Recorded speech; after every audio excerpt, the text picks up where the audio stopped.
नमस्कार आप सभी को। आप सभी ने देखा होगा बहुत सारे लोग बहुत कम खाना खाते हैं फिर भी उनका शरीर मोटा होता चला जाता है। कुछ लोग बहुत ज़्यादा खाना खाते हैं फिर भी वो मोटे नहीं होते हैं। यह सामान्यतः भी होता है लेकिन कई बार इसका बड़ा कारण थायराइड होता है। थायराइड में अक्सर दो समस्याएं होती हैं। यह गले की एक ग्रंथि है जो अपने भीतर से कुछ हार्मोन निकालती है, थोड़ा सा लिक्विड निकालती है। वह अगर ज़्यादा मात्रा में निकलने लगे तो शरीर के भीतर की सारी जो गतिशीलता है, जिसे हम लोग मेटाबॉलिज्म कहते हैं, वह तेज हो जाता है, जिसकी वजह से शरीर की ऊर्जा कम होने लगना, बार बार भूख लगना, खाना खूब खाना, फिर भी थकान, कमजोरी, बेचैनी, घबराहट रहना, लेडीज में अक्सर हिस्टीरिया की प्रॉब्लम होना, बहुत ज़्यादा घबराहट होना, ओवर थिंकिंग होना, नाखून टूटना, बालों का टूटना, त्वचा का रूखा होना, इस तरह की बहुत सारी समस्याएं होने लगती हैं। यहीं पर इसका उल्टा होता है।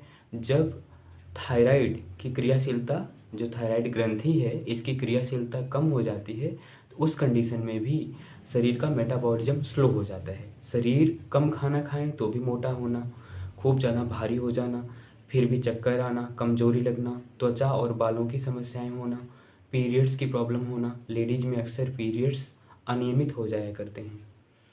तो ये थायराइड के कुछ सिम्टम हैं जब थायराइड कम या ज़्यादा हो जाता है। हाँ, कुछ और भी समस्याएं हुआ करती हैं लोगों में अलग अलग तरह के बॉडी टाइप के हिसाब से, लेकिन इसका निदान योग में बहुत ही आसान है। अगर कोई नियमित योग करे जिसमें सर्वांगासन, अगर शरीर दुबला पतला है तो हल आसन या विपरीत करड़ी मुद्रा, साथ में प्राणायाम में देखा जाए तो उज्जयी प्राणायाम या गर्मी जनरेट करने वाले प्राणायाम, वो भी थायराइड ज़्यादा है तब, थायराइड कम है तब इसके अनुकूल आसनों को और प्राणायाम को बदल देना चाहिए।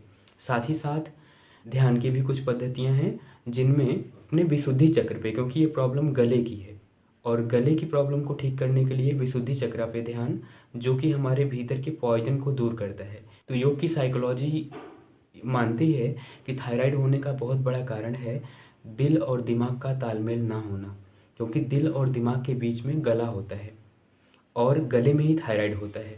अगर दिल दिमाग का संतुलन ठीक नहीं है तो ही थायराइड होता है। अधिकतम देखा जाता है कि थायराइड माताओं को ज़्यादा होता है। इसका भी बड़ा कारण यही है कि दमित भावनाएं जिस तरह से खुल के उन्हें जीवन जीना चाहिए वो जी नहीं पाती हैं। जैसे मान लीजिए, तो जब किसी की शादी होती है, कोई लेडीज एक घर से दूसरे घर जाती हैं तो वहाँ के एटमॉस्फेयर के हिसाब से, लोगों के हिसाब से रहने में उन्हें कई बार अपनी भावनाओं को दबाना होता है। कई बार वो खुल के नहीं जी पाते, जैसे वे नेचुरल रहते हैं उस तरह से वो रह नहीं पाते। जब किसी की भावनाओं का दमन होता है तब उन्हें थायराइड जैसी प्रॉब्लम देखने में आती है।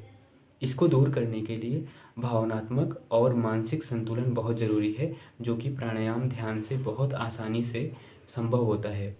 फिर धीरे धीरे योग और आयुर्वेद के सहारे इसे बहुत आसानी से मैनेज किया जा सकता है। इसके बहुत सारे एग्जाम्पल अब तक क्लास में हो चुके हैं। बहुत सारे लोग योग आयुर्वेद के सहारे थायराइड ठीक कर चुके हैं, जबकि मेडिकली कहते हैं कि थायराइड ठीक नहीं होता, पूरे जीवन इसके लिए दवा खानी पड़ती है। लेकिन ऐसा बिल्कुल भी नहीं है। थायराइड की दवा नहीं खानी पड़ेगी। अगर आप अपने शरीर के अनुकूल योग और ध्यान अभ्यास करते हैं तो इसे बिल्कुल ठीक किया जा सकता है। नमस्कार।